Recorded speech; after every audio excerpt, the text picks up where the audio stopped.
Welcome back to another episode of Thoughts on Education organized by College Dunia. Today we have Ms. Nidhi Singh, Registrar of Naula Institute of Technology, Kolkata. Starting with a brief introduction of the Nidhi ma'am, Nidhi Singh has completed her B.Ed, M.Com, PGDM in marketing and also PhD. She has published papers in 3 international journals and 1 book chapter and 7 conference papers and also published 2 patents. Nidhi ma'am has more than 15 years of experience in marketing and administrative experience. Welcome to our show, ma'am. Thank you so much. Thank you for inviting. Yeah, ma'am, being the registrar of Narla Institute of Technology, what is your philosophy of leadership? Inspiring, motivating, and helping others are my philosophy towards leadership. Good leadership help people achieve things they never thought were possible. Setting a good example, basically, what is leadership all about to me? Ma'am, when you first came to Narla Institute of Technology, what was your vision for the institute? And has it When I evolved over time? joined, pardon? When you first come Yeah. to Narla Institute of Technology, what was your vision for the institute and how far you have come to succeeding and Yeah. implementing that vision? See, when I joined NIT in the year 2011, that is 10 years back, I wish to make it a premier engineering college in West Bengal.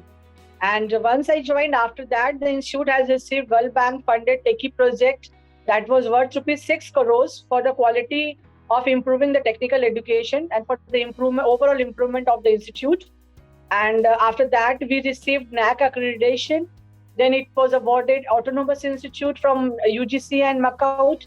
And most of its eligible programs, both in BTech and MTech, are NBA accredited.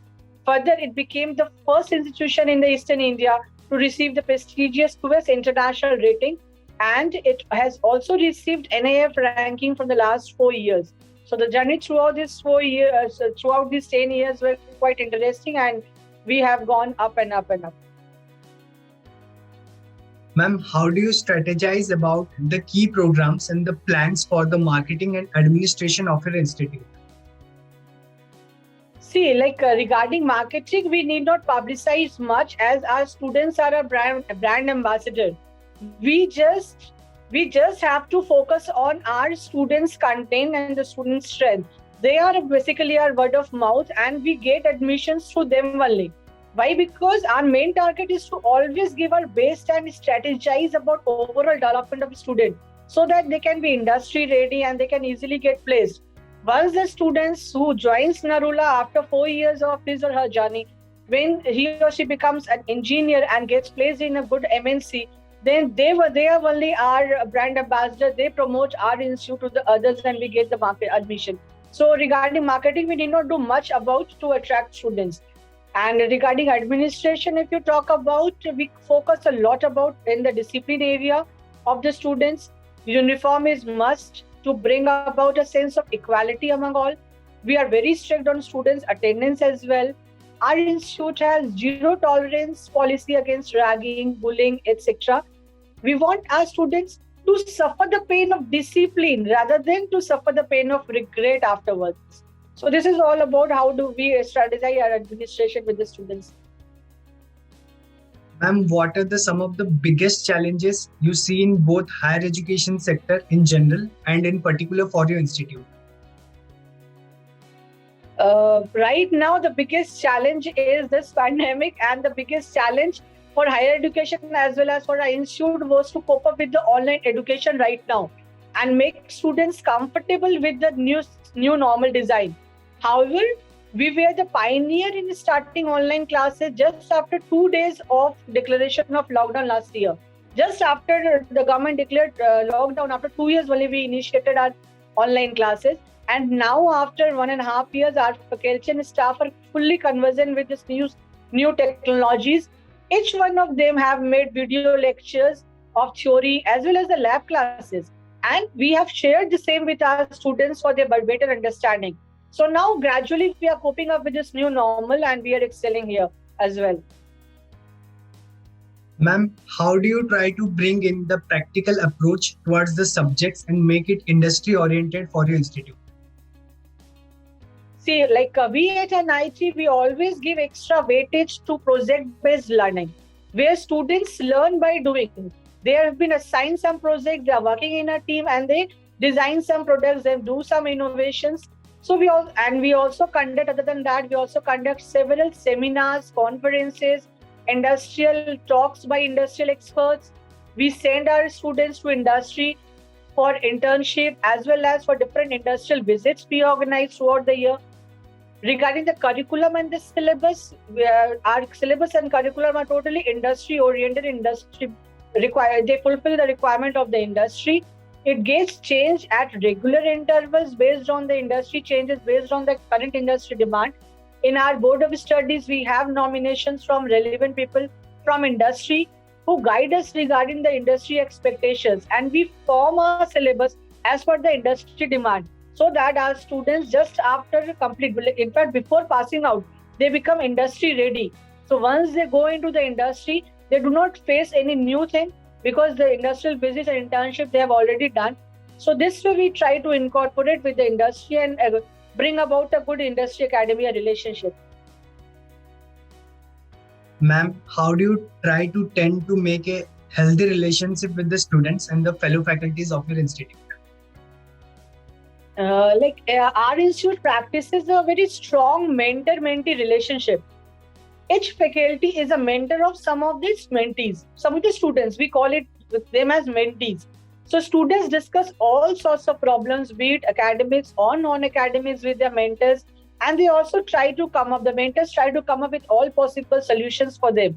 We conduct different sports and cultural activities between students and the faculty members, so the gap between them are reduced and there's a friendly environment between them. At NIT, there's a strong and congenial bond between the students and the faculty members. So that's basically a good asset of the institute. The healthy relationship between the student and the discipline is there at one hand, but the congenial relation is there on the other hand.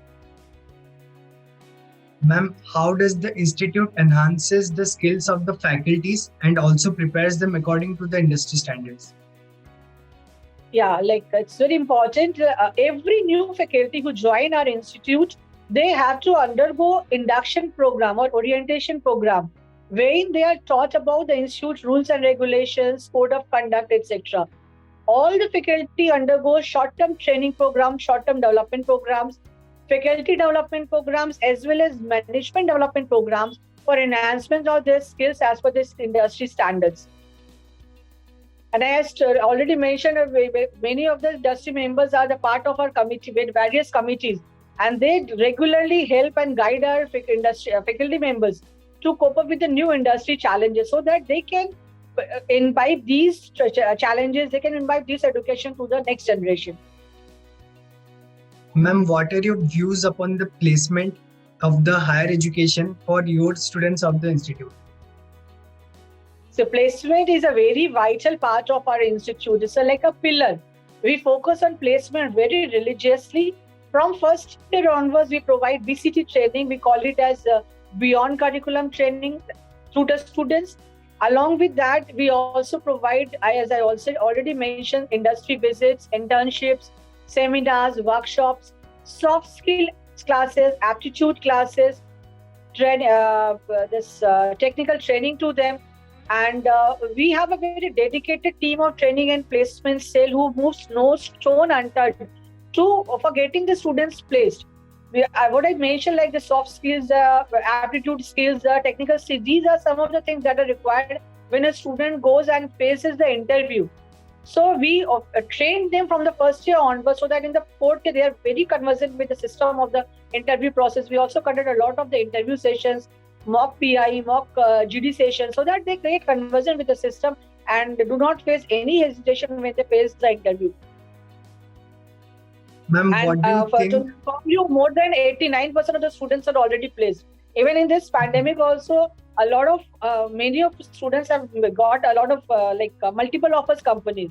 They have got offers in Capgemini, Accenture, TCS, Infosys, Persistent. All them, the students got all 7 or to 8 offers is there in their hand. Now the choice is on the student, like whom to support, choose. Like So the placement is always good, ma'am, right?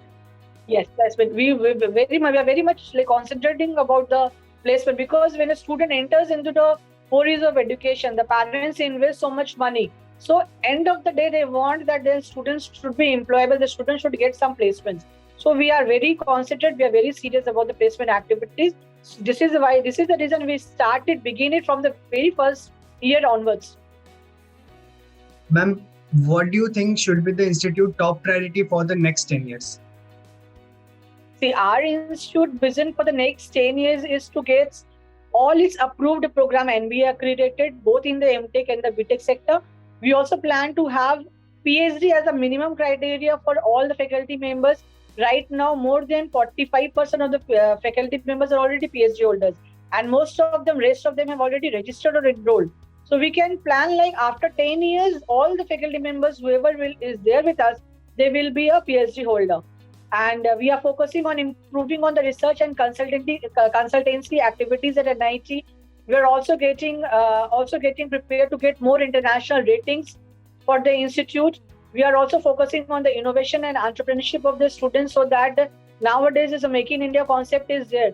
So all the students has to innovate and has to we are promoting the patent writing, the research article. Many students are into the research. Some of the students don't want to go work for the placement, they want to go for the research activities.